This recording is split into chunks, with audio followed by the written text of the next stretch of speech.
Sabéis que siempre os digo que a Francia no se le puede ganar haciendo cine de época. Bueno, pues los mismos franceses lo van a pasar mal para poder superar lo que han hecho con esta película. Amé a una mujer con la que me iba a casar. Venimos a ejecutar una orden de arresto contra Edmundo Dantes.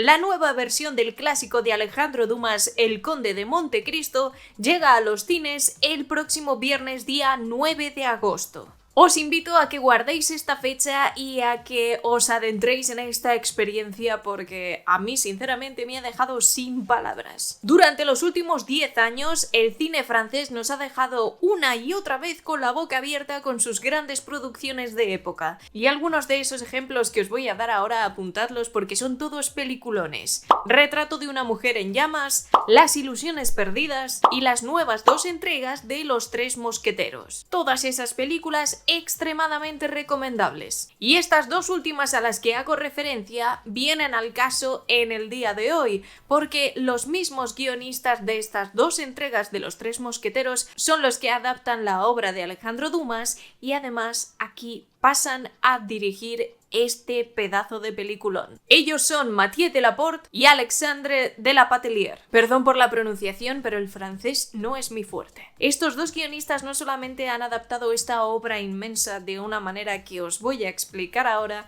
sino que además se han puesto detrás de la cámara con una tarea titánica. No es la primera vez que vemos adaptada la historia del Conde de Montecristo. De hecho, se adaptó ya por el año 1934, después en 1975 y más tarde en la miniserie de 1998, que personalmente es la que más veces he visto, protagonizada por Gerard Depardieu, y muchos de vosotros seguro que tenéis algún recuerdo de haber visto ese Conde de Montecristo en algún momento. Y además en sí misma la obra de Alejandro Dumas es muy larga. Simplemente adaptar la grandísima obra de Alejandro Dumas a una película es muy complicado y es algo que debéis tener en cuenta. Esta nueva versión del clásico dura 3 horitas, concretamente 2 horas y 53 minutos. Ahora, os puedo asegurar que no lo vais a lamentar en absoluto, porque a mí se me han pasado volando. Y eso tiene un mérito que no puedo empezar a explicaros cuánto vale. Y hablando de valer, os tengo que contar que esta película ha costado 43 millones de euros. Literalmente es una superproducción europea que además en Francia está arrasando, faltaría más. Ya lleva 1 millón de espectadores y con eso os podéis hacer una idea del impacto que ha tenido, por lo menos en el ámbito nacional, y creo que va a arrasar en otros países, y aquí en España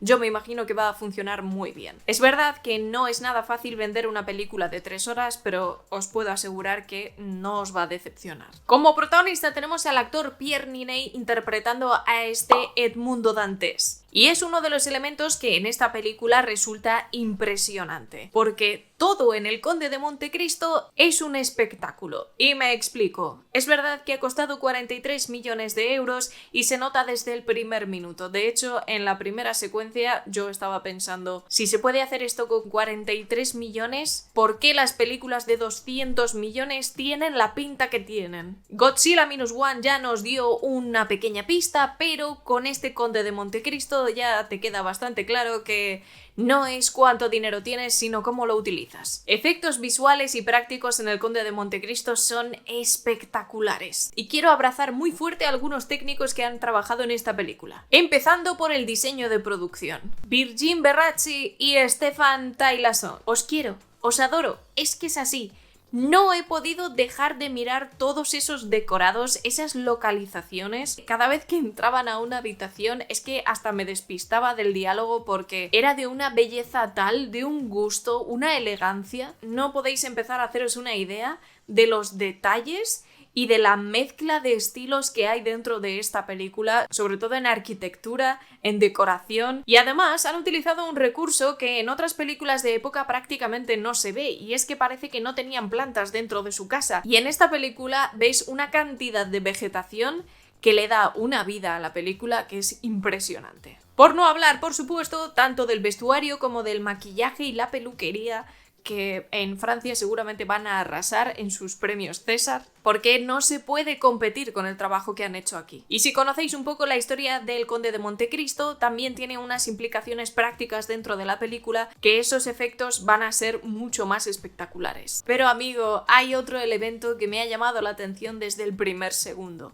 y es su banda sonora original. Jérôme Rebotier es el que firma esta banda sonora que me ha dejado una vez más sin palabras. Es una de las bandas sonoras originales más épicas que he escuchado durante este año. Este compositor ha firmado trabajos también como por ejemplo Paris Je t'aime, pero ha cogido la estructura de las grandes producciones estadounidenses y la ha trasladado al Conde de Montecristo. Y me explico, a pesar de tener un tema principal muy destacable dentro de esta película, también tiene un tema especial para la historia de amor principal del Conde de Montecristo, que vais a estar escuchando durante toda la película con ciertas variaciones, y es que es una maravilla. Ha utilizado una estructura mucho más heredada de las grandes superproducciones de Estados Unidos y le ha dado una vuelta, le ha dado tal personalidad que no pueden vivir una sin la otra. Algunos de los momentos más épicos de esta película vienen también apoyados por esa magnífica música. Y si hablamos de la realización, puede que os recuerde mucho a esas dos entregas de Los Tres Mosqueteros, porque a pesar de ser una película ligeramente estática y carecer de escenas de acción durante toda la película, sí que nos deja algunos planos preciosos. Es una película que constantemente es bonita, es agraciada, una de las cintas de época más bonitas que he visto en los últimos años, y que se atreven con esos planos aéreos, con esas grúas, y trabaja para modernizar una historia como esta. Algo que también ocurre con su guión, porque a pesar de durar 3 horas y ser una historia que ya hemos visto muchas veces, que sea un clásico de la literatura, lo han adaptado para que se convierta en una narración muy disfrutable. No es una de esas obras que echa al público hacia atrás y donde te puedas sentir muy desconectado de la historia, y como ya lo hicieron con esa adaptación de Los Tres Mosqueteros, aquí lo han conseguido de nuevo. No os podéis hacer una idea el mérito que tiene hacer una película de 3 horas, mantenerla en pie, conseguir que el público esté atento a la historia y darte además una película tan bien hecha, tan bonita, con tanto cariño al detalle, y donde cada uno de los euros que ha costado la cinta se ve en pantalla. Hay que hablar, como no, del trabajo del protagonista, interpretado por Pierre Niney, porque esa también es una tarea titánica. Puede ser un marrón tener que interpretar a Edmundo Dantes, y aquí el actor ha salido más que airoso de esta tarea. De hecho, hay una secuencia en concreto en la que me ha dejado totalmente impresionada. Todos y cada uno de los actores y actrices que trabajan en esta adaptación hacen un muy buen trabajo, pero en el caso de Pierre tenía una tarea tan difícil frente a él que es impresionante ver cómo ha enfrentado este desafío con todo su ser. Prácticamente lo ha dado todo, el 200%. Y en mi opinión ha sabido reflejar este Edmundo Dantes de una manera magnífica. Como director de fotografía tenemos a Nicolas Bolduc, que también viene de las 2 entregas de Los Tres Mosqueteros, pero también ha trabajado en otras películas como Enemy, entre otras muchas. La belleza visual sigue siendo muy parecida a la de esas 2 entregas de Los Mosqueteros, siempre favoreciendo la belleza y acercándose mucho incluso a la pintura más clásica. Ayudado con esos decorados tan preciosistas, hay algunos encuadres que casi parecen sacados del siglo XVIII. De hecho, no se puede negar que el póster oficial de esta película, precioso, además, está inspirado en la obra pictórica El hombre mirando al mar de nubes. Tengo que deciros que para mí esta nueva versión del Conde de Montecristo es un 8,5. Se va a colocar seguramente entre las mejores películas de este 2024, por lo menos lo que llevamos de año. Esta cinta me ha sorprendido mucho, así que os invito a que la disfrutéis un montón. Como siempre, os recuerdo que os podéis suscribir a mi canal, que es gratis y me ayudas un montón, y te dejo por aquí algún vídeo que puede que te interese. Nos vamos a ver dentro de muy poquito. Cuidaos un montón y disfrutad del cine.